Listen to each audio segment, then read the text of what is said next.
Hey, everybody. You know, in the U.S., most first-year law students take the same classes. Contracts, torts, property, maybe constitutional law, evidence. And I want to make this video because in contracts, you learn about offer, acceptance, damages if the contract is breached.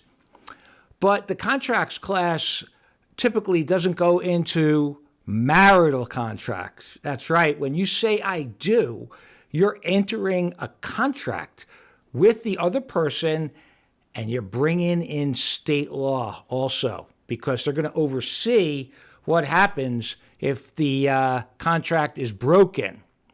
Now, I've seen other comments on other content creators where guys will say marriage is the only contract where the person who breaks it gets rewarded. And I just want to let you know that that rings true. It is true.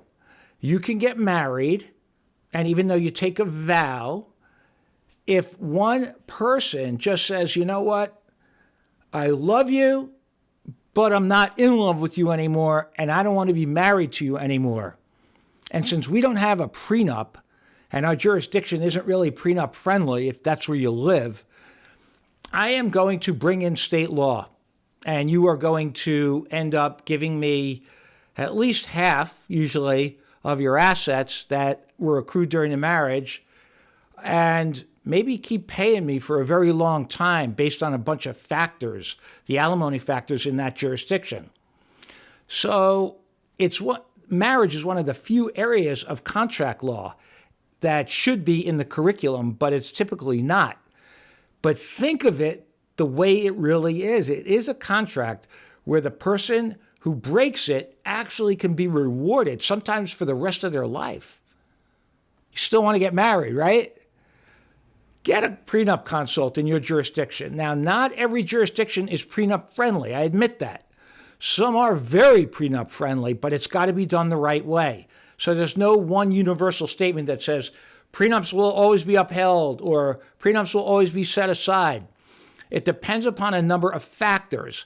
And frankly, you're very foolish if you're getting married without at least exploring the possibility of getting a prenup properly drafted and executed. Because then what? You're going to be subject to state law if the other person just wakes up one day and says, I want to be with somebody else.